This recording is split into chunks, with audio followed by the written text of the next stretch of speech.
We should be. We are. Let's see. We are live. We're Hi, live. guys. Hey. Yes. Oh, whoa. How are ya? Doing Dan, well. Adam, can you guys hear me? Yeah. Can you hear me? You asked me how we are. I can hear you. Okay, awesome. So listen, we are joining you guys for an election night special, Saratoga Podcast. I am at the Inn at Saratoga with the Democrats. Dan is at the Adelphi with the Republicans, and Adam is at home monitoring all the national news networks. And so our hope tonight is that we're going to keep you apprised of the local races and the numbers coming in locally, and also keep you apprised of any major developments. And real quick, I just want to chime in. MSNBC has called the New York Senate race for Kristen Gillibrand. She won pretty convincingly. I don't think there's much shock there, but I'll be filling us in as races are called on the national networks. And right now, Kristen Gillibrand will remain as the senator from New York State. There's only a couple. So the Senate and the House races are interesting. There's only a handful of them that are really being contested in such a way that they could slip the balance of power in the Congress and Senate. And I personally, of course, was hoping that Ted Cruz was going to go bye-bye, but I think that might be wishful thinking. I got to say, Kirsten Gillibrand is, to me, not the strongest senator in the nation or that we've had. Yet she cruises the re-election every single time. I think it's hard when your other senator is Chuck Schumer. He takes up a lot of space in the room. No doubt. I guess I wish I could get a little more out of her. I was very impressed with her when I saw her speaking in person. She was like fantastic. Okay. And I kind of had low expectations. But anyway, real quick, let's go to the local races here. I just want people to know what we're looking at locally. So there's 3 races that are being contested in Saratoga. The first is Saratoga Springs' current Commissioner of Finance, Minita Sanghvi, a Democrat, is challenging incumbent State Senator Jim Tedisco, who is a Republican. Jim Tedisco has been in office for like 30 years, a very long time. So this should be an interesting race to watch. And then we have former Commissioner of Finance Michele Madigan, who's a Democrat, who is running against Joann Kupferman for Saratoga County Treasurer. Joann Kupferman is a Republican and was the Deputy Treasurer and is the acting Treasurer at the moment. So that is, I think, going to be a close one. And full disclosure, I do work on the Madigan campaign, so I'm a touch biased with that race. And then lastly, Joe Seeman, a Democrat, is running against Assemblywoman Beth Walsh. Oh, that is an incorrect graphic. Wait, I got to take down that graphic, guys. My bad. I got to fix my graphics. So those are the 3 races we're going to be watching locally. I think that, okay, the Democrats have just started talking. There's probably about 30 people here. I don't see candidates yet, which makes sense. Usually locally candidates are kind of like sequestered from 9 to about 10 until the numbers really start coming in and they have a feel for whether or not they're going to win or lose. I just heard a cheer in the background here at the Republican headquarters. It's silent, but I'm back in the corner, so I don't really know what's going on. I will step away short. How many people are over at Adelphi? Pretty good number. It feels like, I don't know, 60, 70. Yeah. So what did you guys think about the campaigns? You had Commissioner Sanghvi running against Jim Tedisco. Tedisco ran a let's talk about it. Pretty positive campaign. She went on the attack a little more about some of his voting record and things that have been happening under his watch. But how did you guys feel that went? I agree, Adam. I was waiting for a slugfest. I expected it, and it never really arrived. And I say that not disappointed, but I thought it was going to get ugly. I thought I might see 2 sides desperate to win, and we really didn't see that. Yeah, when I ran against Commissioner Sanghvi 8 years ago, she had no history, right? I mean, she had history of her professional career, but not her political career. So when we ran, and same with myself, so there wasn't really much. 4 years ago. 4 years ago, my friend. 4 years ago. Oh my goodness, right? That's right.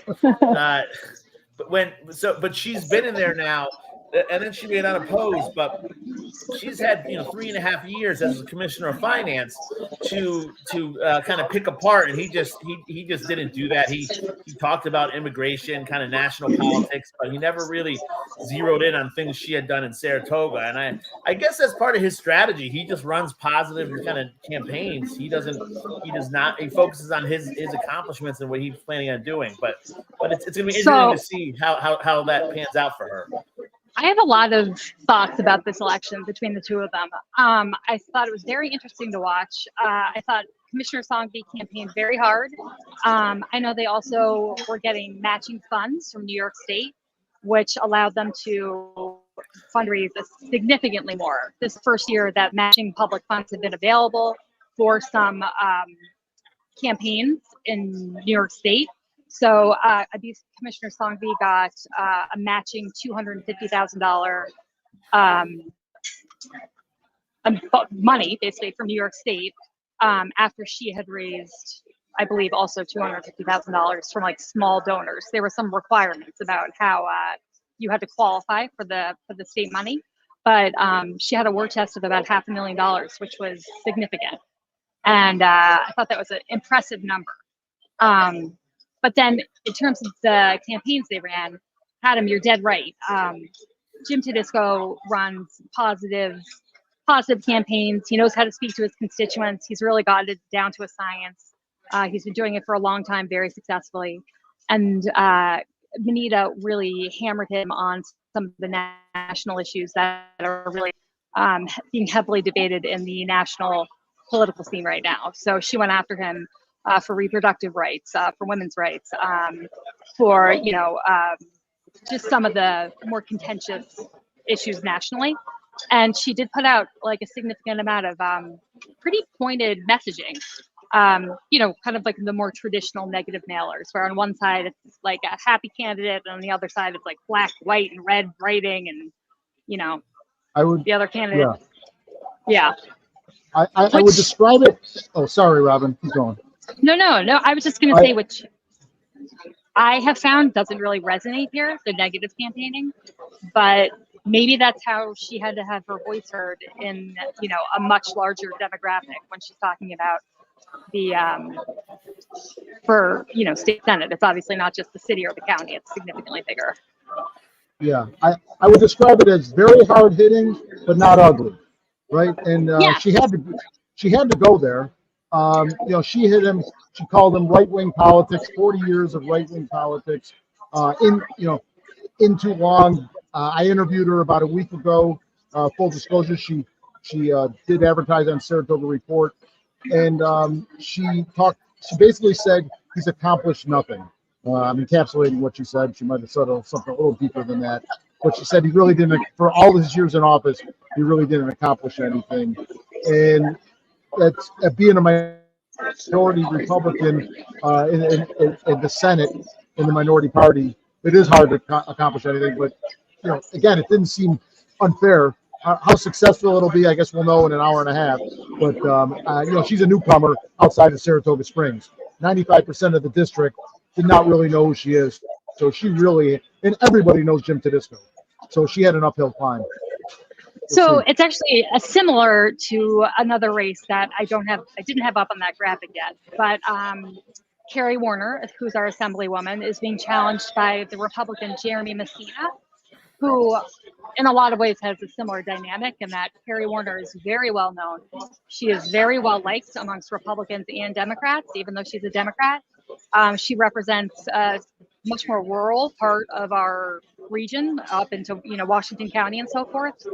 And Jeremy Messina, doesn't have a lot of name recognition and really had an uphill battle. So I think that is going to be virtually impossible for him to overcome. But we'll see with Commissioner Sanghvi and Jim Tedisco. I'm not sure about that one. Of all the Democrats in the Assembly, Carrie Warner has the most Republican seat, and every time and time again, she wins handily. She fights hard. She's moderate. She did not pick the Working Families Party line, which I noticed today. which is noteworthy, right? She wants to be a moderate, and if you take that line, you're often, perhaps justifiably, seen as far to the left. Yes, I mean, I think the Working Families Party were the first to adopt, like an abolish the police kind of extreme progressive positions, and so I think that it's an easy way to attack a candidate for being too far on the left if they have that line. We have a comment up here from one of our watchers, Karen, who said, "I absolutely love the One Saratoga Party and wish we could collectively reject the duopoly. It's better for us, especially in local races." Having been in the One Saratoga Party and run as a One Saratoga candidate, I absolutely agree with Karen. The One Saratoga Party, for those who don't know, were a group of moderate Democrats who went out and petitioned to have their own line on the ballot, a One Saratoga line, and then endorsed a bipartisan slate of candidates in the last city council race. And it was the most influential part of that election. It caused some losses and caused some victories, but it was all basically everyone who won with national party line and then the One Saratoga line. And if you didn't have the One Saratoga line, you lost. Yeah, Karen, I just want to chime in here. Disclosure, Robin and myself also are a part of the One Saratoga organization, and what makes it really special and unique, it's Republicans and Democrats, and it's because a lot of, especially on a local level, and this is something that really resonates, is that local levels, the really contentious national politics, women's reproductive rights, Second Amendment rights, we're not really touching on the local level. The local level is more city over party, and that's really their motto. And so that's why I think the One Saratoga is special. They decided to stay out of these races, but I'm sure they will be back for the next city council races. So stay tuned. The only comment. Thank you for the comment. Karen. Yes, thank you for the comment, Karen. And I will say, though, I don't know if One Saratoga is going to be a presence in this special election for DPW commissioner that we have coming up because of the truncated timeline, and I don't know. We'll see how that plays out. But back to local here. Let's see. We talked to Jeremy Messina. Sorry, go ahead. Oh yeah, about Jeremy Messina. I sure wish he would have participated in the League of Women Voters debate. Correct me if I'm wrong here. He did not participate, right? He was one of the ones that they called a debate dodger. Correct. He had nothing to lose by going into that. They're pretty tepid affairs. There's really no gotcha moments from what I've seen. I was disappointed to see that. I completely agree. I actually think it is so fundamentally anti-democratic to not take an opportunity to be on any platform, but especially a debate platform with your opposition, and have that opportunity to really answer voters' questions in like an honest and straightforward and live way. I mean, I don't know why you would not seize that opportunity to get your message. Yeah, I think as a conservative here, we've seen on the national level and on the local level where organizations there can be moments in debates that really can affect the race that are valid or not valid by the moderators. With that being said, the League of Women's Voters is, having been somebody viewed as a conservative in one of their debates. You see them all. They're obviously all Democrats. They're always progressive ladies. I would imagine the vast majority of, but their debates are fair, and that's something I appreciated. One thing. This is a question. A similar situation is the Times Union endorsement, and this is something I have an issue with, because the Times Union they don't even try anymore. It's just Democrat after Democrat after Democrat that they endorse, and not only that, they take money from the state now, right? So they essentially have Democrats giving them money to endorse Democrats. And that I see as a much bigger problem for conservatives and for Republicans. And I understand kind of shying away from wanting to be involved in that. But that's a big issue I have with our media that we've talked about before, is that you have a supposed to be a trusted news source that clearly is partisan and biased, and that takes money from a political party to support that political party. So that's something. The League of Women Wars, I wish she was involved with. The Times Union endorsements, I think, are that's something where I see conservatives and Republicans getting tied up, rightfully so. I almost view, Adam, newspaper endorsement now as next to irrelevant. Not completely irrelevant, but darn close to it. And that's just the state of journalism and people these days. I think it does give a bit of a boost to the campaign to get an endorsement, but that seems to last about 24 hours. Yeah, Dan, for people like us who love politics and love following what's going on, I agree. But you just wonder how many of the casual voters scroll through and the one thing they see is a Times Union endorsement and they go and vote on that, right? I think it's a little more than a little. I think it's definitely something there. But it's the state of play we live in. Interestingly, the thing that I think made the most kind of waves in this national election was when the Washington Post declined to make an endorsement of a presidential candidate for the first time, I think, in really their paper's history. That created a lot of controversy. Yeah, which for me is nuts, because the answer Bezos gave is that, listen, we're supposed to be. That's actually what we want from our media outlets, because I think our media outlets have shown that they're unable to be not biased. Right? It's double negative. I understand. Totally. So if media outlets, I think they have to do their best to kind of trust in national media is at its lowest. I think they have to do everything they can to regain that trust. And so I think report on but in this instance, it almost. Go ahead. In this instance, though, I felt like they're not making an endorsement was basically conceding that they were supportive of Trump. Like, that's how I interpreted it to be. It didn't seem like they were trying to be neutral. It was like they were too spineless to actually go against Trump.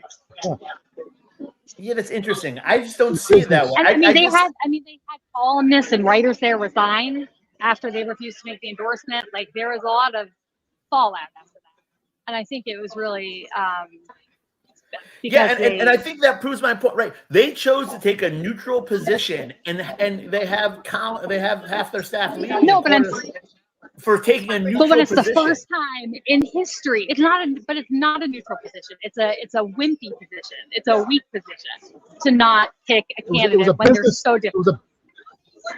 It was a business decision on profits rather than on merit. True. I don't know that it was, because I think they lost a lot of money.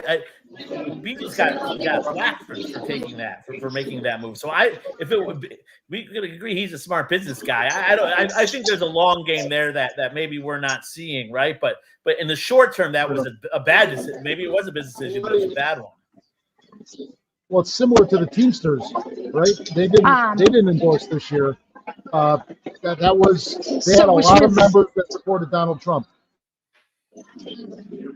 They did, although I was just listening to some of the national news come in, and they were talking about Pennsylvania in particular, and that actually they had a much higher turnout of union voters for Kamala Harris than they anticipated in Pennsylvania, which is obviously such a critical swing state.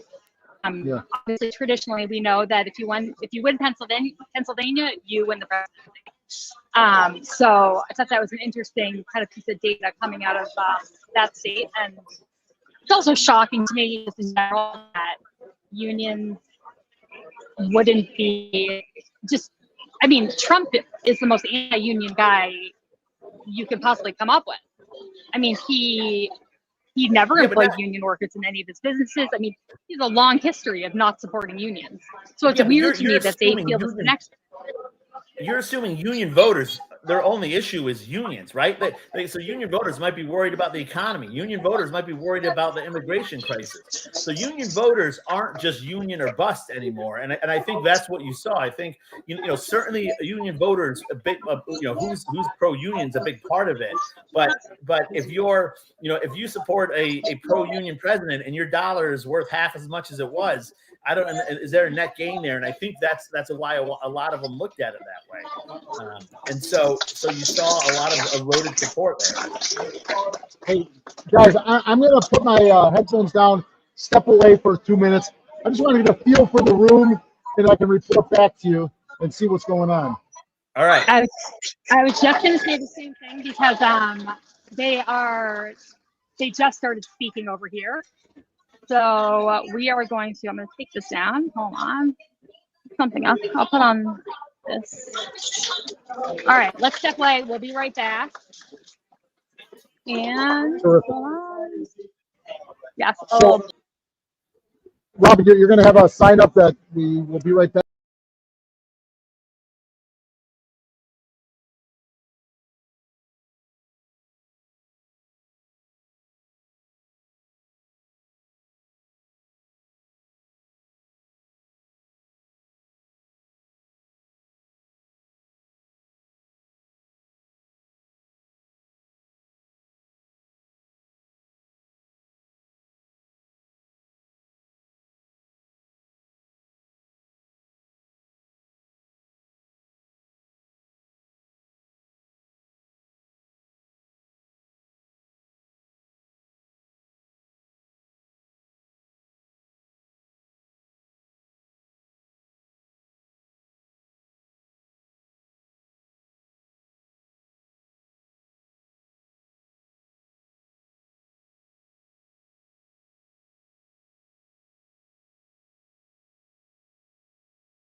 Adam, you back? Yeah, I'm here. So I just kind of wanted to update everybody on what was going on over here. Candidate Michele Madigan just joined me. Hey. I'm going to bring you in 1 second. I just have to change the audio. So Congressman Tonko was just here.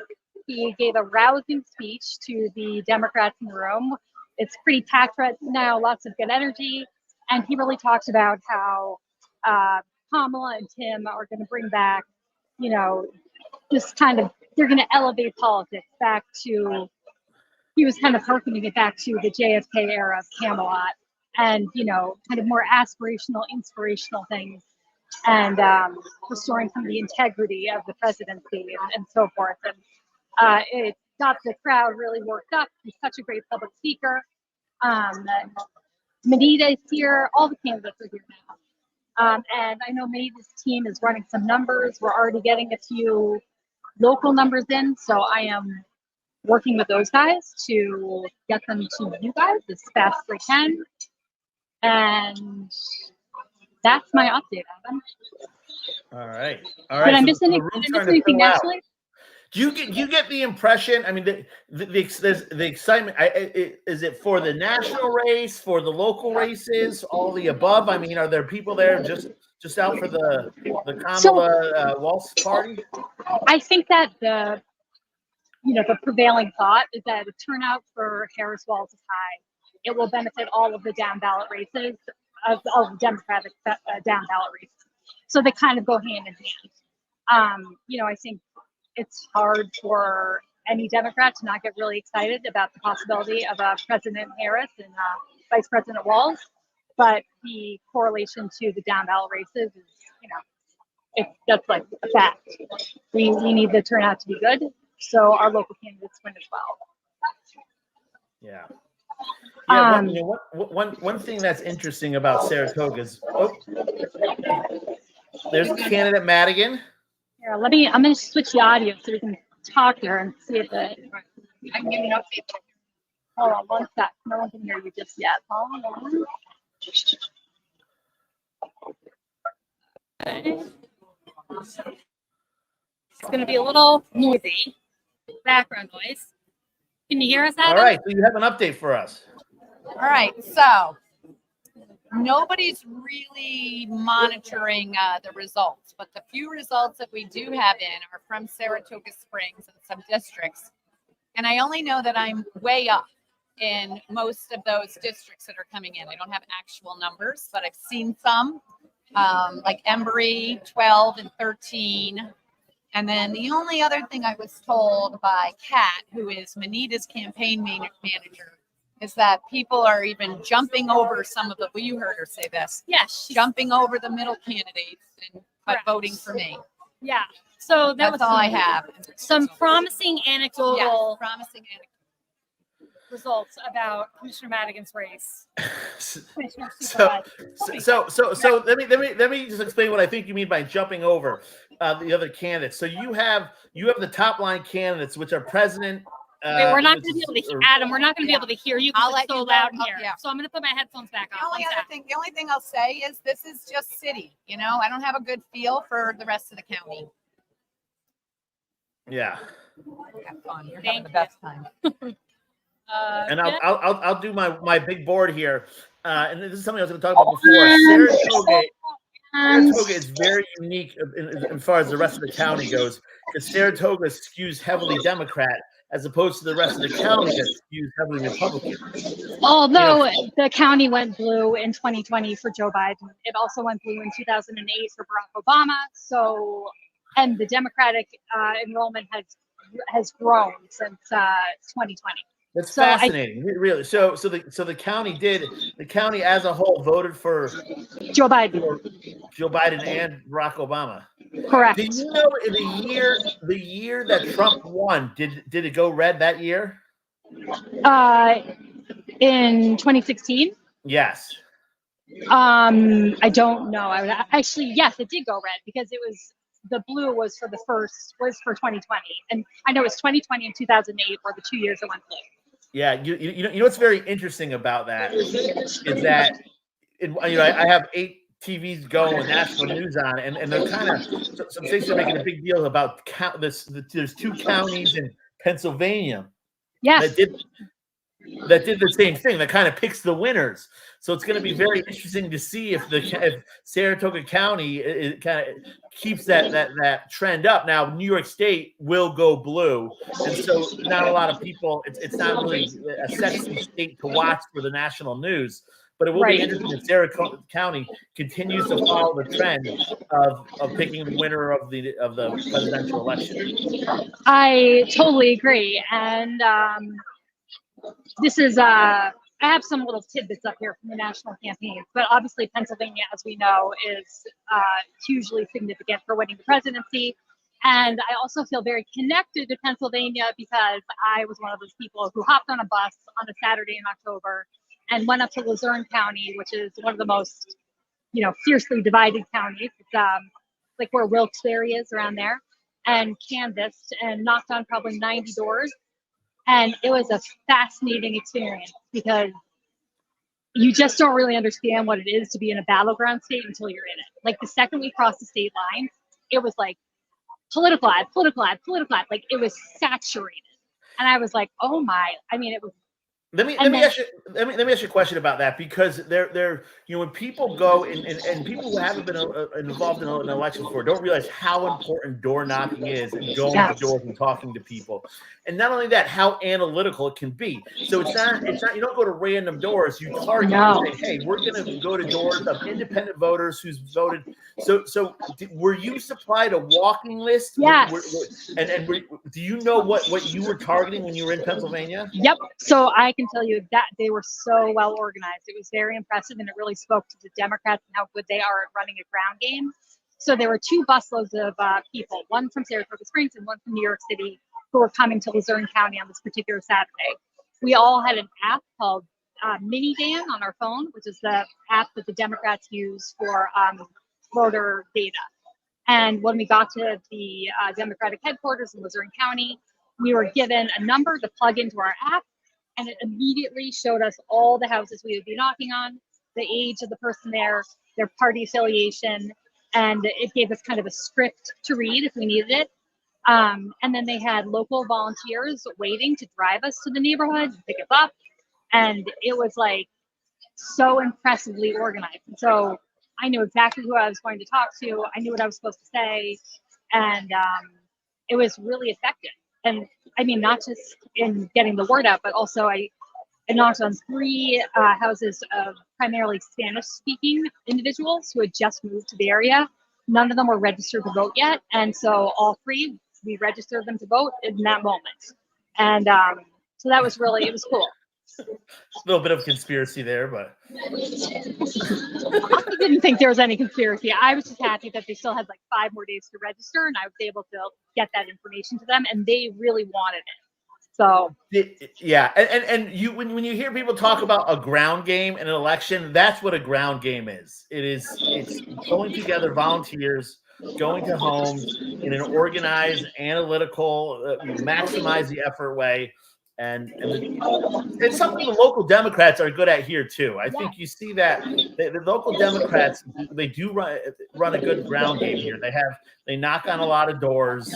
They really get their base motivated in Saratoga. So the difference that I've noticed, having been a former Republican and now being a Democrat, is that the Republicans are way better at staying on message and raising money. They're just better at it. The Democrats are better at getting people who are willing to put in like sweat equity and hit the ground and knock on all the doors. And so they kind of both have what the other needs. And in Pennsylvania, I knocked on a Trump supporters door, and they were like, hey, why don't we have Trump people out doing this? And I was like, well, I don't know. Sorry, dude. Like, I don't know why the Republicans aren't doing it. But that's been widely reported across the country that the Trump campaign has been getting calls from some of these local committees and counties being like, hey, we need to open up an office here. We need to get some people in here. And it just wasn't something that they were super focused on. Yeah. While we're talking about this, let me ask you this. You can pick one, or you can pick one or the other. If Harris loses, why does she lose? Oh, geez. If Harris loses, why does she lose? I think she loses because of the immigration issue and groceries being too expensive. Like literally those two things, because those were just things that Trump owned. Like he owned those two issues. And there was no amount of data that you could get out to voters to convince them that the Biden-Harris team had actually brought inflation down significantly, had gotten us back on track. Gas prices are back down to reasonable levels, so on and so forth. People just aren't ready to hear that. And groceries still are wicked expensive. I mean, I was just at Price Chopper. I had 2 bags of groceries. It was like $120. I was like, Jesus Christ. And so that, and then the immigration issue that Trump basically made every question about somehow. Kamala didn't have a great defense of what she had done over the last 4 years, being in charge of solving the immigration crisis, in my opinion. Yeah. So that's what I would say. And if she wins now, besides she's running against Trump, but if she wins, she's running against Trump. Why does she win? She wins because she has energized a new generation of voters and has gotten people to register in record numbers. Like she said kind of in her opening speech at the Democratic convention, it's time to do the work, make the calls, and she really just had this fresh, new, joyous inspiration that I think really just resonated right away. I mean, she just nailed the messaging right away and got people so excited. And she only had 100 days. I mean, she had the shortest election cycle of any candidate ever in our country's history. Trump's been campaigning for 2 years. She had 100 days. And I don't think anyone could have done it better, taking over in the situation she took over in, and her messaging, how she rolled out her media. I think she just did a really good job connecting with voters who want to have an aspirational and inspirational future and want to, be able to love their country and love their neighbors. And I think she just hit on some really. All right, so I'll play the same game, but I'll take the Republican to the Trump side. Okay. Trump loses. Trump loses because I thought his camp. Oh, Dan's here. All right, well we'll have to. We'll check in with Dan first. Dan, do you have any news for us? I did just meet tonight's first winner. County Court Judge James Davis ran unopposed, and so I congratulated him. Obviously, no suspense there. He ran unopposed, but he is here in the group tonight. They've got a pretty robust crowd here. That's up to feels like about 100. And I do see, according to the Times Union website, Proposition 1, which put a lot of the equal rights laws that were already in statute into the state constitution, has passed. It's already been called. Has passed. And a few other things. Have we heard anything on the Sanghvi Tedisco race yet, or even the corner Messina? So the Sanghvi team is like immediately to my right, and I know they're working on numbers. But guys, we just talk about Prop 1 really quick. Prop 1 was not something that really anyone was talking about or really knew about until pretty recently. And it was kind of a little bit of a murky thing to explain to people. And the Republicans grabbed hold of it and made it into a trans issue, made it about, boys becoming trans and taking girls' spots in sports away. And they really kind of grabbed that part of it. But that really wasn't what Proposition 1 was about. It was about codifying women's rights, reproductive rights into the New York State Constitution, and really just protecting basic civil rights. So they kind of honed in on this one issue, but it was really about like a much larger.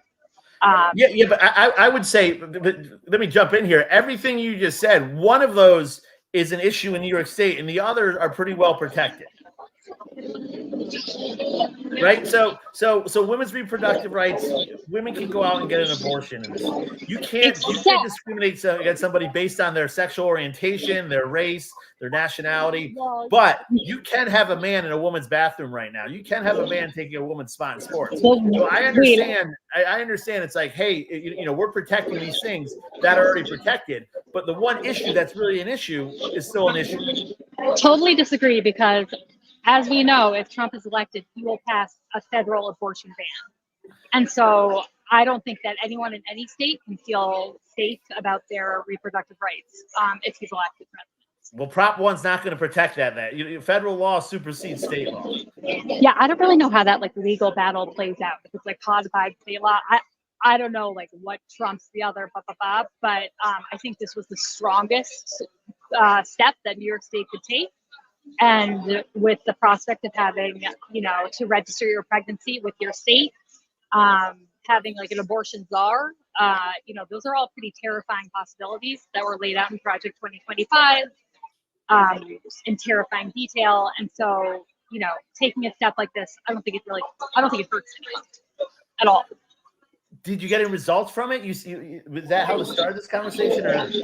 Yes. So Dan told us that New York State called it that it won, that it passed. I don't know by what number, but it must have been pretty significant if they were able to call it. All right. And also, I just have to say, I understand. I have a daughter. I would be horrified if there was a trans athlete who was, a man who took away her record, her achievement, who, really took away the accomplishments of the female athletes that preceded them. But I don't think that's actually a thing that's really happening. Like, there's only like 1, 2, maybe 3 big national examples, but I just don't think it's something that's happening, in communities, like in schools. I don't think it's a very ubiquitous problem. Well, Dan, do you know by how much Prop 1 passed by? Did they tell you? I'm assuming it was a lot. Yeah, they said it emphatically, like it wasn't a projection. They said it passed with almost 73% of the vote, with over 1 million votes in favor. Like I want to say 400,000 or 600,000 against. So it was declared as passed, not as projected to pass. So I'm going to say 70% plus. 70, almost 73 at this point. If you look, I think that was around the percentage that Senator Gillibrand won by. So you can kind of tie those together, right? The Democrat and the Republican votes there, and the Democrats voted for Prop 1, and the Republicans voted against it. Sorry, but yes, yeah, I suppose. I think propositions are tough. I think people forget to flip over the ballot all the time unless the election workers like really remind them to. And I also think that this was not an issue people are paying attention to. They really weren't. It just came up in the last like 2 or 3 weeks, in my opinion. Yeah. Well, I guess I remember having a conversation like this about the no bail arrests. And having a disagreement with some left-leaning friends about we'll see where this ends up, and we'll see, right? We'll see in a year or 2 from now, because it's either going to be a controversy or it's not going to be. Right? But like, what would the controversy be? Like, suddenly all these boys start playing women's sports. Like, what's going to happen? You have a 8th grade boy on a swimming team with 8th grade girls who are changing in the same locker room. Has that happened? Yeah, well, absolutely. On the national level, it has. Not on the national level, on the collegiate level.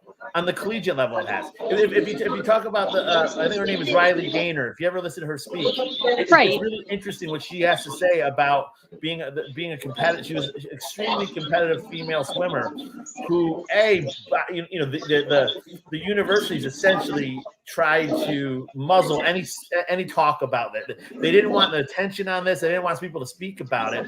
But it's stuff you never think of. Women's competitive bathing suits are not something that's easy to get into. I was told by her, it makes sense. So you have women in the locker room, it's not just, you can't just quickly, put it on under a towel with a biological man in that locker room. And it's like we said, Robert, you said it's not really a problem. It's not going to be a problem. It might not be. The problem would be if you have an 8th grade boy in a locker room with 8th grade girls getting changed. Wouldn't that be a simple solution, which would be an alternative changing room? Yeah, But the progressive view to that is now you're dehumanizing. They see themselves as female by giving them alternative locker. Believe me, I think most conservatives would say, great, have a separate locker room. I think and that's most not even addressing whether they should be able to compete or not. But as But far as also- the locker, have unisex bathrooms.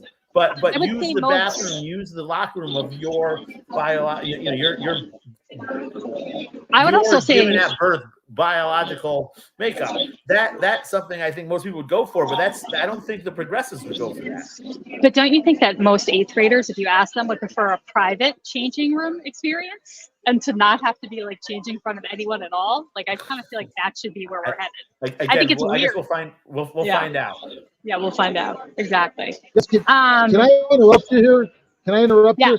We're going on 10 o'clock here. Do we have any local results from where you are? So I'm gonna walk away for a sec and check on that, and I'll be right back. Okay. Okay. Dan, The Times Union and the Gazette don't really have much. I'm not getting anything for the local races that we're concerned about here in the county.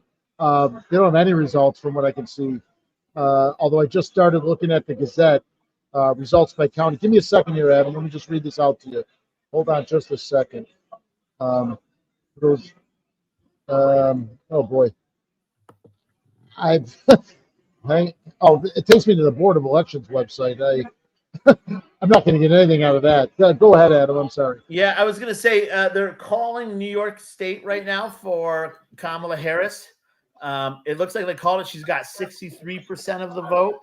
Biden got 60% or 61% of the vote, so she outperformed him a little bit in New York.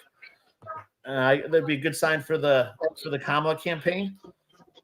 Yeah, well, I mean, they expected that, right? The New York, I think since Reagan's second term, I think it might have been the last Republican elected president in this state. So that was certainly in her column. She was, her state, she's going to win. States, Trump is going to win no matter what. And it's a swing states. Have any swing states been called yet, Adam? No swing states have been called yet. What they do and what they're doing now is reading tea leaves. They're trying to they take in like New York State. They'll say, all right, and this is the big X factor. They'll pick a county in Georgia and say, okay, 50% of the vote is in this county of Georgia. Kamala Harris has 60%. Donald Trump has 40%. And they'll say, Kamala needs 55%. Biden won 55% of this county, right? And they would say the late vote usually comes in for Republicans because that's the mail-in vote. Or no, pardon me, the mail-in vote counts first. So that's an in-person vote. The big X factor. So they try to figure out how are they doing in these counties compared to 2020 where Trump lost to Biden, and compared to 2016 when Trump beat Clinton. And the problem is what's really unique about this year is last year we really saw the surge of the mail-in vote. But that mail-in vote, because Trump got up and said, don't mail in, go day of, was dominated by Democrats. Now we've seen that kind of paradigm shift. So in counties where Harris is doing well early, it's not known is the Republican vote going to come in later, evenly to the Democrats, or is it going to be lopsided for the Democrats again, like it was 4 years ago? So anyway, right now it's all over the board because it's hard to have a baseline of how this election is going to unfold, just because last year coming out of the pandemic was so unique. Okay, well, thanks for that. As soon, and I'm sure you know this, as soon as you see any results from the swing state, interrupt us and tell us. Yeah, Dan, how many? What's the mood like there? What's the atmosphere? How many people you think are there? It's a pretty robust crowd, more than I thought would be here. At one point, it felt like it was 100. Some have filtered out already, but so far it's still upbeat. Last year, I was at the parting glass with the Democrats, and you felt it go down pretty early. You felt the mood there get somber and saddened. And I don't have this here yet. Again, the results seem to be coming in slow. I'm frustrated that we can't get any local races at this point. Hopefully, Robin can come back with something. Yeah. But it's just a talkative crowd right now. No one seems so down or up. So, I think it's a matter of no significant results have come in yet. Yeah. Well, so I mean, last year you were so it is interesting how the city races are very unique. But once you have 5 commissioners running for a spot, you have the 5 commissioners, you have their friends and families there. Where this election, you have the national implications, which everybody's interested in, but you don't have the personal implications like you do with the 5 commissioners running. So right. I do find the state legislative races with incumbents Warner and Tedisco. I find those interesting. Kerry's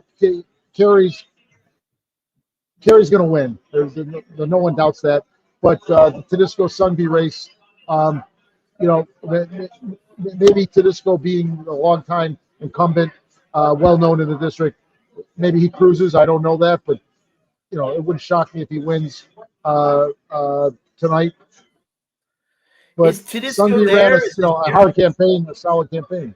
What have you seen Tedisco there? Is Messina there?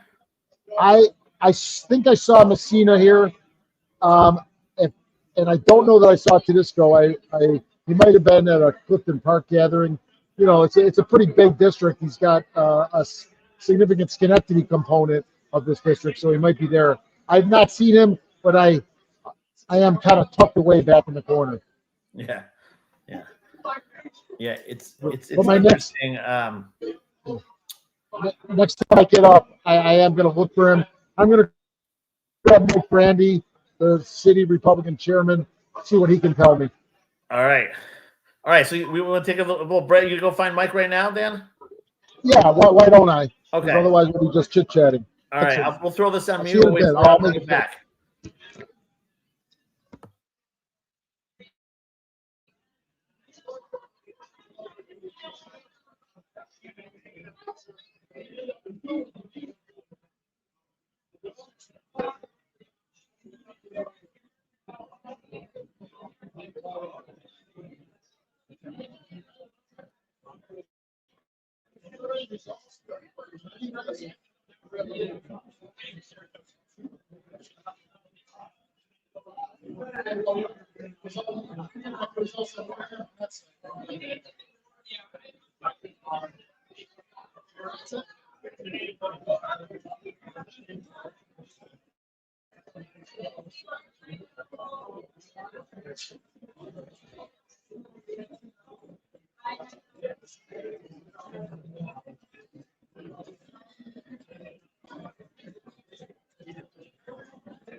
Guys, I'm back if you're back.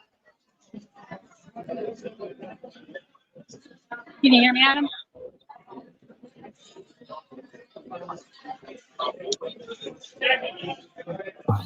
Hey, Robin, how are you? Hey, I'm good. So, it's a little frustrating over here.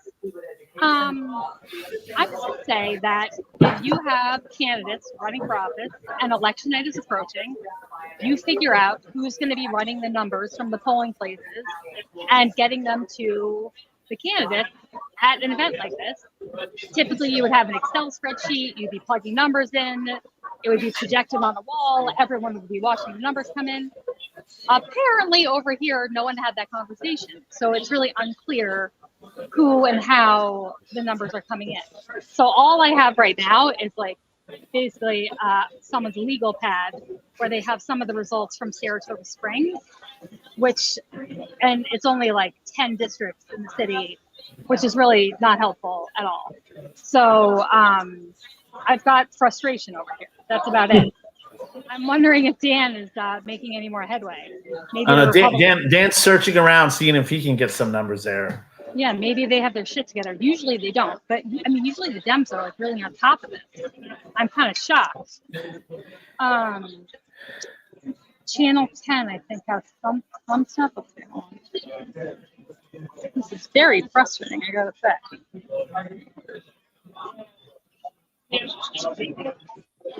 Okay, prop one to the Joann. I mean, yeah, I'm not seeing much here. Hopefully Dan comes up with more stuff. I cannot believe they're so disorganized. I'm kind of shocked. I'm totally shocked, actually. What's more important than finding out what the results are on election day? Yeah, I'm just in my mind working through the process of how the numbers get to, like, for instance, how is a national news channel calling the election right now? Where does MSNBC get their numbers from? Where does Fox from the Board of Elections or from the campaign? I don't have a freaking clue. I just know here, typically you would have someone who's on your committee, another Democrat assigned to it. The polling places have to print out the results. They get a copy of that printout and they run it back to whoever has like the master Excel sheet. Oh wait, here's Dan. Maybe he has info. Dan. Yes. Abject failure getting info over here. The Democrats do not have a system in place for running numbers, which is insane. Do the Republicans have anything? No one seems to have numbers. I just spoke to Mike Brandy, who is willing to sit right where I'm sitting a little bit later. If you two want to interview him, I'll just hand him the earphones and he'll sit here if you guys want to interview him. Other than he feels pretty good about Trump's chances, he showed me some New York Times projections and so forth. He didn't have anything for me locally. I don't know what is going on locally, you guys, because this is actually the one area in which we excel. I mean, by 10 o'clock, 10:30 latest, we know the results of our local elections. Like, that's never. What shocks me is our local, two of the bigger local newspapers, the Times Union and the Daily Gazette. They have some graphics up there, but nothing helpful for Saratoga County, at least that I saw. I'm going to qualify that because things can change in a minute, and maybe I missed something, but I'm not finding much here. Yeah, I am currently going to look at the county BOE page and see if they have anything. See, no. So, I mean, the Gazette has a breakdown by county, but then it takes me to the County Board of Elections website, which is usually useless on election night. It does not seem to offer much. Maybe I'll get egg in my face and they'll post everything in 5 minutes. But Somebody just in said the that past, I've Spectrum not found News is anything. posting results. What's I'm that? sorry. There was a comment that Spectrum News is posting results. Okay. I'm looking for. And all the results in the Times Union, from what I can see, are from districts in other counties. Yeah, They got there's nothing. Nothing here. Oh, Saratoga. Yeah, no, they have nothing. Oh, they. Oh, wait, we have some Minita and Jim Tedisco. Oh, they only have very few. Okay, so currently, with 11.5% of the votes counted, Minita Sanghvi has 10,800 votes to Jim Tedisco's 8,478 votes. But only 11% of the votes have been counted. Yeah, and we don't know where that came from, right? That would be the telling thing. Exactly. We don't know that where. came from. Correct.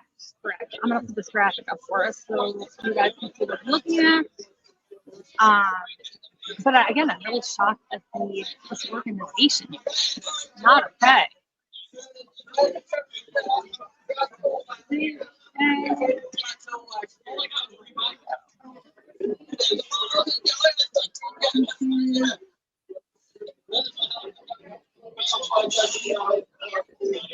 Okay.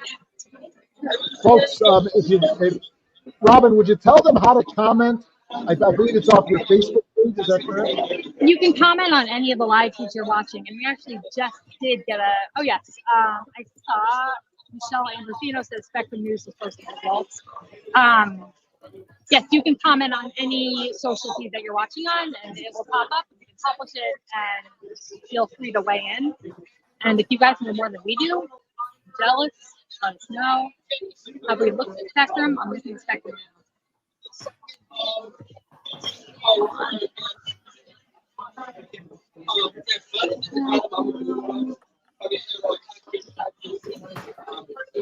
All right, Spectrum.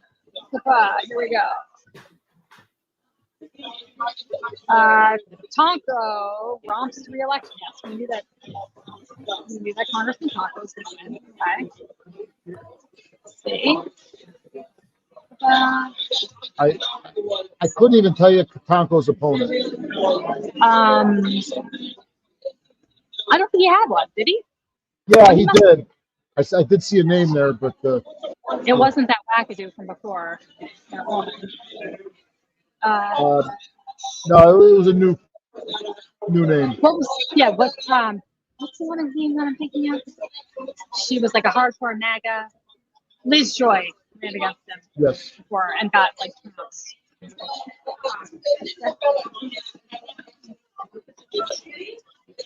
They have nothing. All I'm seeing right now is Tonko, which, you know, was not really a question. What? Come on, beeps.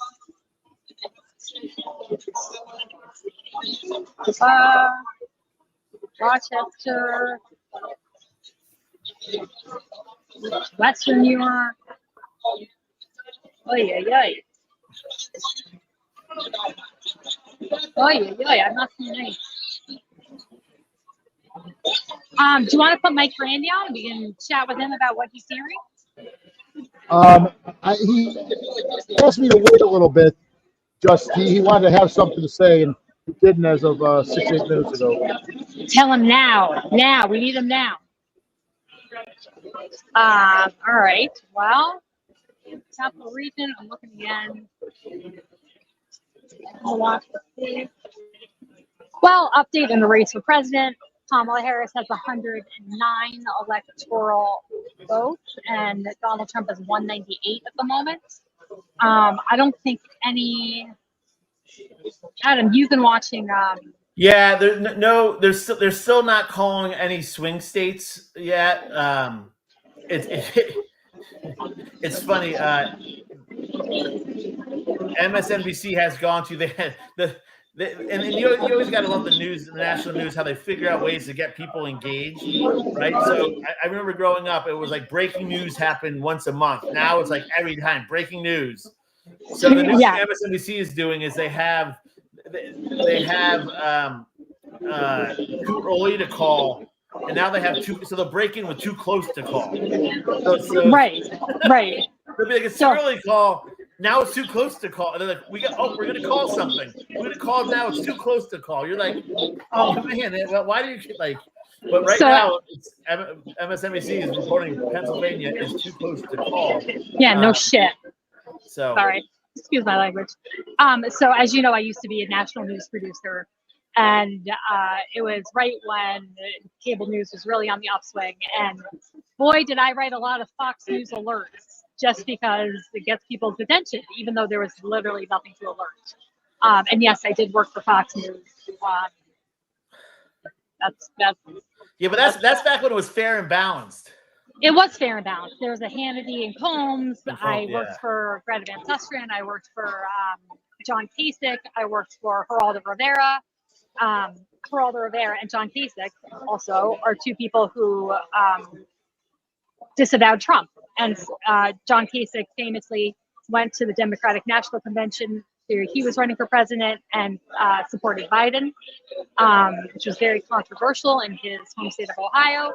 And then Geraldo Rivera, who I produced a show for like 2 years, he's actually a great guy. He came out against Trump as well. So that was exciting.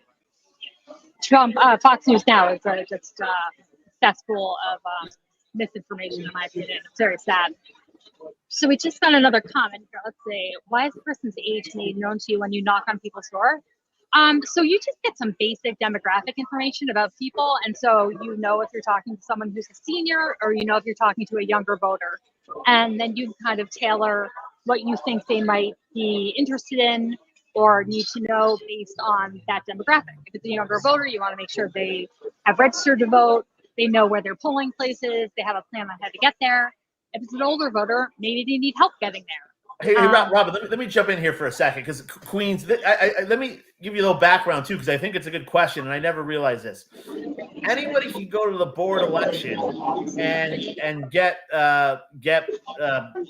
information on all registered voters, and it's pretty extensive information, a lot more extensive than you would think. So if I knew your name, we'll just call you Miss Queens. I could go and I could see, has Miss Queens voted? What elections has she voted? I can't tell you who you voted for. I can tell you what elections you have voted in. I can tell you who you donated money to. I can tell you a lot of times your address and your phone number.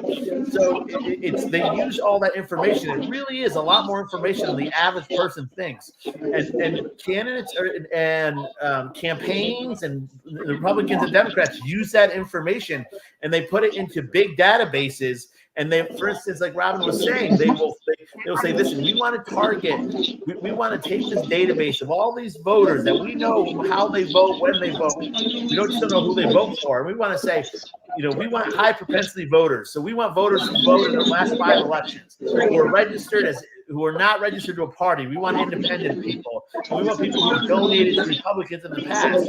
And you can put those in, and they'll spit out a walking list for you, so you'll know what homes to go to. Correct. And it's really, really helpful, because when you're walking up to someone's door and you know what their party affiliation is, and you have these details about them, you can connect with them in that short conversation in a much more effective way. Yeah, I will say one interesting thing. I think for me, is a little scary. That was information. I remember there was controversy where Paris Hilton had a vote or die T-shirt on, and then they figured out later that she never voted. And I'm like, well, how do they know she never voted? Do they follow around her all day? Like, how would they possibly know that? But no, you can go to the Board of Election and you can see what elections Paris Hilton has voted in and who she's donated to.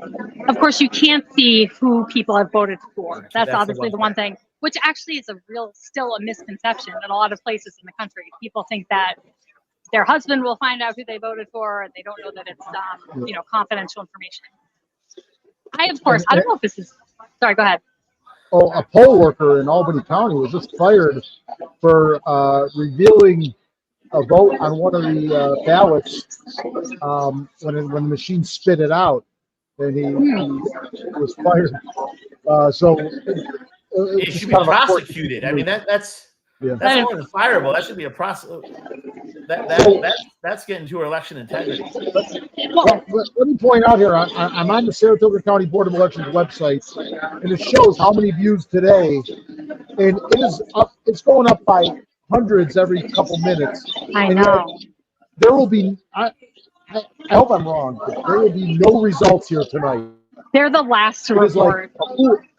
a fool's errand to go to this site, so I'm going to get off of it now. Yes. Because it's pretty pathetic that they can't get some results up. So let's see. I'm looking states. Okay, we still only have 11% of the Sanghvi Tedisco race in. Do we have any others here? You know, one thing I want to talk about, Rob, we started to talk about this, Dan, you have done. We were talking about national politics, Dan, and Robin talked about if Kamala loses, why, if she wins, why. And I was going to talk a little bit about Trump. And if Trump loses, why does Trump lose? I think Trump ran a very undisciplined campaign. I think he was on an absolute high after he kind of dealt Biden and never before seen debate death punch, and then he rose up after being shot, and he really had a lot of people supporting him. And then he ran a very Trumpish campaign. He picked what I think was a very poor VP pick. If you want to win, most JP unpopular vice presidential candidate I think of all time. Yeah. Well, he's the worst because he doesn't add anything to the ticket. He's very similar to Trump, and he doesn't bring in the neutral voters or the independent voters. I think Trump picked him when Biden was still in the race, thinking he was just going to walk into office. In the meantime, I think we've seen Trump make a lot of mistakes. Having the comedian who insulted the entire island of Puerto Rico, I think, was a huge mistake. Continuing to deny and spread misinformation about election results is a mistake. These are things that really that he I think he could have overcome pretty easily if he just had run a more disciplined campaign. That's why I think he loses. If he wins, I think he wins because I think Kamala was not a strong candidate. She was. I don't want to say it was like a coup, but they kind of shoved Biden off the bus and just inserted her in there, and she wasn't really vetted by voters.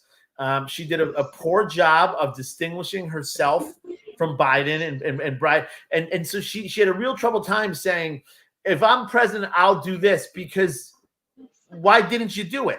You weren't president, but you were vice president for 3.5 years. If you're going to be the agent of change, why? What are you changing from? And she just wasn't able to really articulate what she was doing, why she was different than Biden. And I think she had a lot of opportunity to do that. She could have said, "Listen, it was the honor of my life working as a vice president under Joe Biden. I think we could have handled the border differently." And I think something like that, it would have thrown Biden under the bus a little bit, but it would have been a pivot to what she would do differently. But she was unable to do that. And thus we have a very close race now. Well stated, Adam. Yeah, I agree with probably a lot of what you were saying there. And you're right. She was, in fairness to her, vice presidents sort of get treated poorly. Remember George H.W. Bush under Reagan?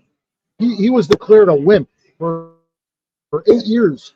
He was thought of as a wimp, and he was able to come out of that and still win one term. But she did not distinguish herself as a vice president in the Biden administration. While to some he was a refreshing change from Trump, there's still some factors that people don't like. The inflation, gas prices, and so forth.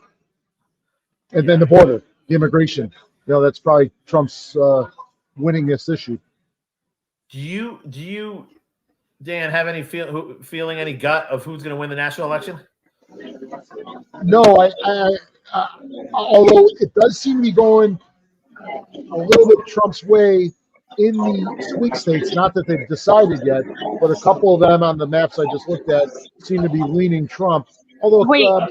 Michigan and Wisconsin were leaning Harris. So Adam, I don't know. How's that? So I'm gonna yeah, punt. that's what you don't know because I'm gonna punt. yeah, punt that. Good call. Okay, let's see. I'm looking at the Elise Stefanik, who is being challenged by Paula Collins. They have 61% of the votes in, and Elise is up by about 40,000 votes. No surprise there. She's a very challenging candidate to beat. Alvin Gamble, who's actually running for the State Senate District 43, so close by, just somebody I happen to connect with this election cycle. Great guy. There's about 50% of the vote in there, and he's up by about 1,000 votes. I would love to see him take that home. That would be incredible. Sanghvi and Tedisco still have the same amount of votes being reported, which is only 11%. Let's see, who else here? Do we have anybody else? Mary Beth Walsh and Joe Seeman, 9% of the vote is in. Mary Beth Walsh is up by about 500 votes. I think that's a seat that she will win. She is here, by the way, Robin. Yeah? Mary Beth Walsh is here. Maybe I can catch up to her in a few minutes. That'd be great. And then we have Carrie Warner and Jeremy Messina. 17% of the vote is in. Carrie Warner is up 56%, but Jeremy Messina is 43%. Again, not super surprising. Where are you getting this? Where are you getting this from, Robin? I'm getting this on Spectrum. Okay. On the TV or on the website? On the website. And Saratoga County Treasurer, though, which is Joann Kupferman and Michele Madigan, they're 0%. They have nothing. 0-0. It's a tight race. Yeah, tight race. 0-0. Super tight. Yeah, I don't know. I'm really shocked at how unorganized both committees are for this election, because normally you have like a huge screen that has an Excel spreadsheet projected on it. You've got some typing in numbers into the sheet, and like you're all watching live, and like it's a well-oiled machine. I don't know what happens. Well, one thing I've kind of picked up on local campaigns is at the end of the day, local campaigns are driven by volunteers. 98%, right? 95%. Driven by the candidate. What's that? I think they're actually driven by the candidate. Well, okay, let me rephrase that. So you're right. They are driven by the candidate who relies on volunteers, or by the committee who's running a bunch of candidates. So the Democratic committee, they're all volunteers, right? And so they're not paid. They're motivated, but how motivated are people who are the 43rd Senate seat in New York State to have somebody? How many polling? So this is really more of a responsibility for the county and local chair people. It's really their responsibility to organize this and organize the numbers coming in, because it's super important to them that, say, a Democrat, for example, win the county treasurer seat, which would be the first time, I think, ever a Democrat would hold that position. It would be a very big deal in the county. Jim Tedisco has been in office for, I think, decades. If a Democrat was able to take him out, that would be huge. So these should be their biggest priority. And I'm not sure where the breakdown, the communication happens. He's here. Sorry, everyone's looking for numbers. Everyone's circulating and looking for numbers. Michele, guys, I'd like to step off for a minute and see if I can. Mary Beth Walsh is right in front of me. Let me go and interrupt her. Does Adam have any? Oh wait, Adam No, has phone. He's at the Dan, Go from there. nobody's got anything. That would be great, Dan. Okay, I'll see what I can come up with. Thank you.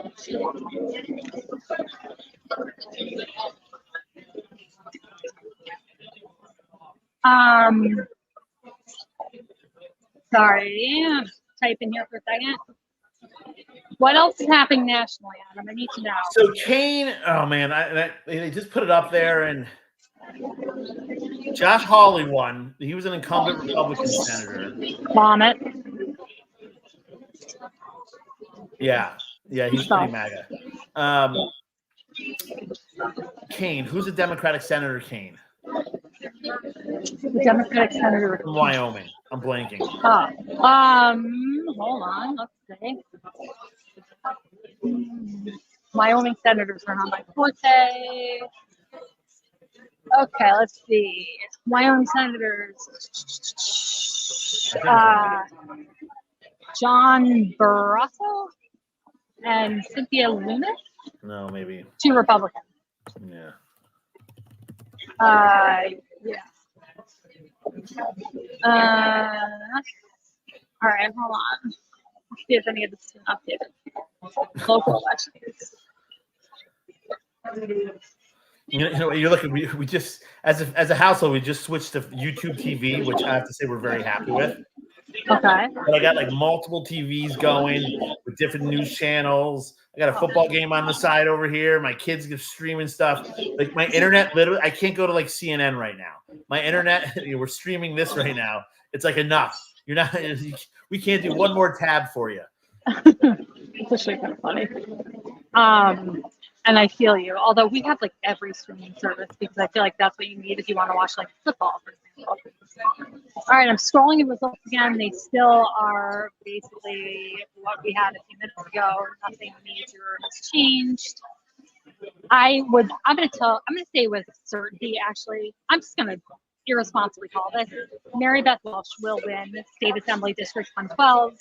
And Kerry Warner will win and beat Jim Tedisco. So I feel confident calling those, even though the numbers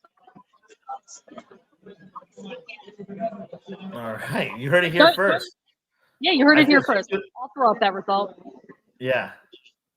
Saratoga County Treasurer, though, which is perceived to be one of the tightest races, they still have 0 precinct reporting, and it's 10:30. Like, what are we doing? I'm perplexed. But I'm going to put up our little prediction.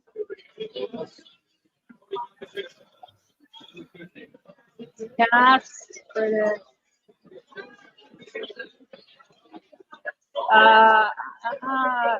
Warner, Walsh.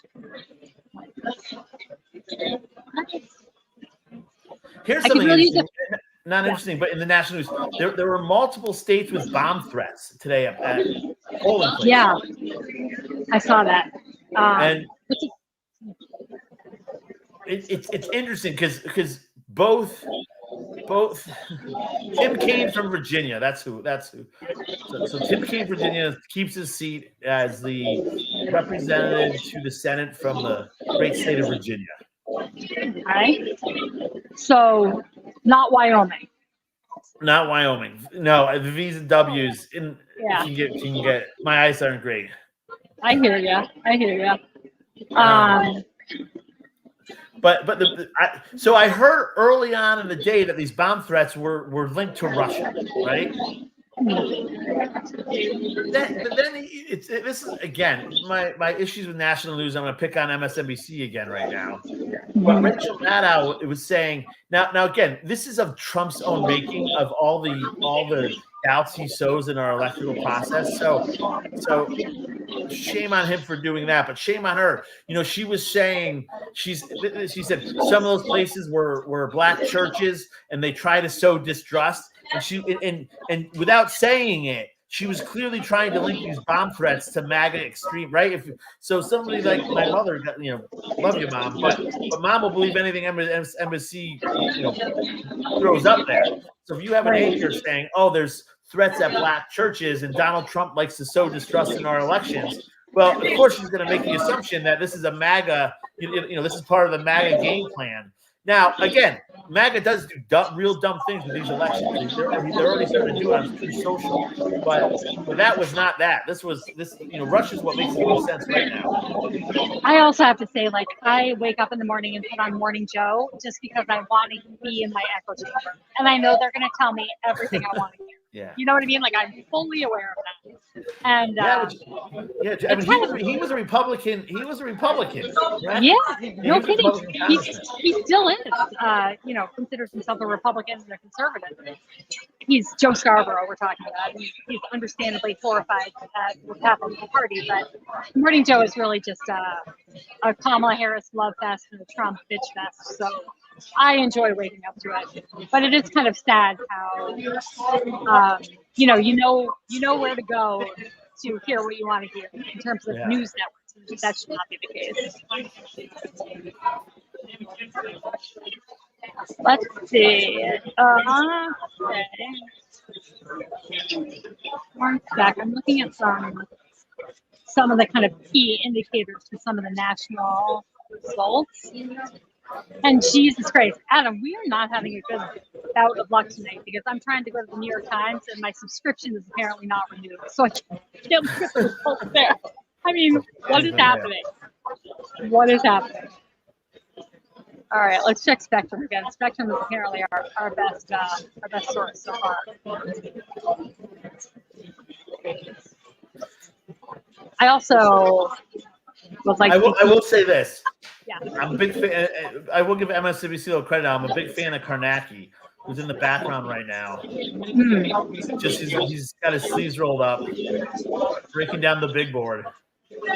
I love a big board. I love a big board.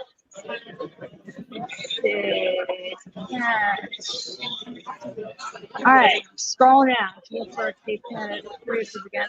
See if they moves at all. No, still no movement. This could be a very long night, Adam, Israel. Yeah.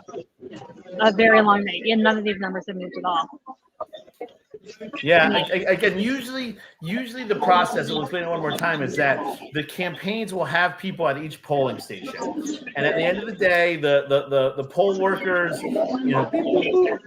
they hit buttons on the machines you vote at. It spits out a register receipt, and they'll give you the numbers from those register receipts. Somebody writes it down, and you should have to run it over to the campaign headquarters. Now you called in. Yeah, exactly. And then there's a pre-made spreadsheet that has all the different districts in it, and you just populate it, and you go from there.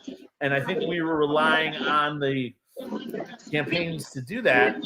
And the party chairs to organize that system. Yeah. Adam, you did that for me for the school board elections. You did the Excel spreadsheet for me, so I could just pop the numbers. Remember? Yeah. Yes. To be honest, I think that's why I like her.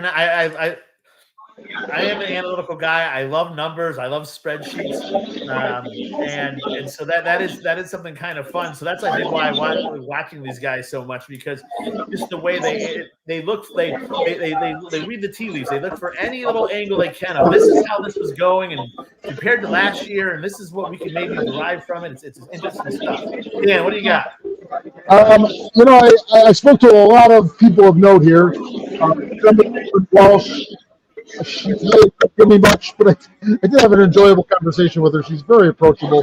I appreciate that. I did see Jeremy Messina, Kerry Warner's candidate, and I got the most information out of him, actually, because the Warren and Washington County Board of Election sites are up to date.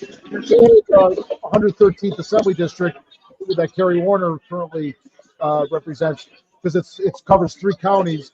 And the Board of Elections in Saratoga County said they have mapping. Well, Dan, I'm not sure if you're aware of this, but the Saratoga Podcast has already predicted the winners in the Warner, Messina, and Joe Seeman and Walsh races. Saratoga Podcast predicts that Warner and Walsh win. Come on, we knew that this morning. I know. So, I mean, I'm saying. No, Dan, this is a. Point is, Saratoga County apparently has a problem, a glitch. I mean, even when they do have glitches, it's still not up. So I'm not really accepting that. It's pretty pathetic, guys. It's pretty pathetic. It's also been like the longest. You got one job, BOE. I know. Although, my gosh, the characters that we have in the BOE. I mean, the new Republican chairperson of the BOE, Joe Shirada, has come out with some really wild quotes when it comes to Saratoga Springs. I don't know if you've caught any of it. Say that again, Robin. So I'm Joe, writing you guys in the chat. I'm writing a chat for both of you guys. Joe Shirada, who is the Republican election commissioner for Saratoga County, had some really like wild quotes in the media about Saratoga Springs and the DPW election, and ranted about Saratoga Springs thinking we're so entitled and privileged that we can just have special elections whenever we want. And he was really kind of wild talking about it. I was shocked, actually. Yeah. Okay. Anyway, just to offer some insight on that. Back here at headquarters, I did also see some members of the press, Aaron Levine from WAMC and Shenandoah Briere from the Daily Gazette, both who are really hard working.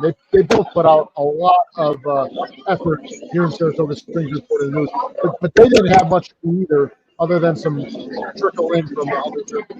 But the State Board of Elections website apparently has some things. And Robin just disappeared. I think she had something that she was going to run and get. I don't know. She just disappeared, Adam.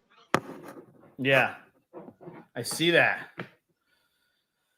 Are you looking at the state? I was Robin. I think maxed out on how many internets we could have at the house at one time because I can't go anywhere. Page. Dan, how again? What's is this like a typical? I mean, are there American flags there? Are there MAGA hats? Is it a little more subdued? It's a couple mega hats, just a couple. And, I recognize some people, but there's a lot of people, most of the room I don't recognize. Mayor Safford was here, Tim Cole, Deputy Commissioner of Public Safety, Dan Charlson, probably, the aforementioned candidates and Assemblywoman Walsh, Mike Brandy, of course, Chairman, and probably a few others. But no, it is a not a raucous crowd, not yet. Probably because this election hasn't been called. The presidential election is still up in the air. Yeah. Yeah, and I can imagine both parties just with this national election and how divisive it is, how both Republicans, how they feel about the progressive left and how the Democrats feel about the MAGA right and how important this is going to be. Half of America is going to be very sad tomorrow. Half is going to be very happy. Who do you got there? Adam, hold on a second. Hey, step aside for a second. Adam, I'm going to step aside. All right.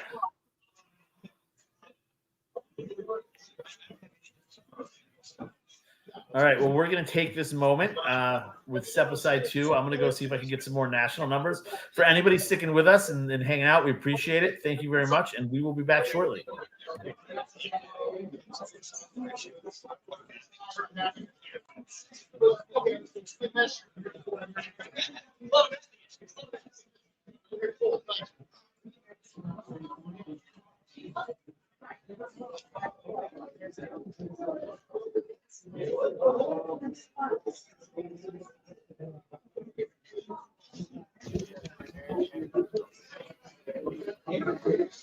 Adam, I'm back here. Can you hear me? I got you, Dan. It was Mike Brandy, the city Republican chairman. He really doesn't have much yet. He told me what I had just told you, that county's having some sort of glitch and they don't have results. And I'm looking at the state Board of Elections site for the 44th Senate District. That's the Tedisco Sanghvi race. And it's showing Sanghvi in the lead, but I don't have context. That doesn't tell me much. I can't even tell how many, what percentage of votes are in. And so I can't even, by this snapshot, she's in the lead, but I don't have context yet. There's a lot of data here. And so it's one thing I noticed. I want to look at the state assembly just for fun, and look at the 113th. Do you have anything? Because I Fine. just chatted with a few people, and Minita Sanghvi's team seems to have a pretty good sense of what the Saratoga Springs districts are reporting, and some of the Schenectady districts, but the Saratoga County BOE, as you said, Dan, is I think running very behind. So Yeah, that's and I'm on the state board of elections website, which has more than anyone else, but it's a little confusing. And because it doesn't have Saratoga County in it, these results, everything is zero for Saratoga County, so this means nothing at this point. it's ridiculous. Yeah. This is totally ridiculous. Well, guys, I'm thinking maybe Should we take a pause, and if we get anything comprehensive in the next 15, 20 minutes, we'll come back. But otherwise, I don't want to just torture people with, reiterating we don't have any info. Yeah, I'm going to tweet out from the Saratoga Report Twitter account whatever results I can find. I'll be up late doing that. So if you don't mind my own little plug for Saratoga Report Twitter, probably my Facebook page as well. And I'll email you guys any results I get if you can do the same back to me. Yeah, and, absolutely. We'll go from there. But yeah, this is just snail's pace here of results. It feels like amateur hour, and I'm not impressed. All right, let's take a break, and if we don't have anything, we'll wrap up. If we have anything, we'll come back. But all right. Okay, folks. So check back every 20 minutes if you want, and if we have something relative, we'll do it.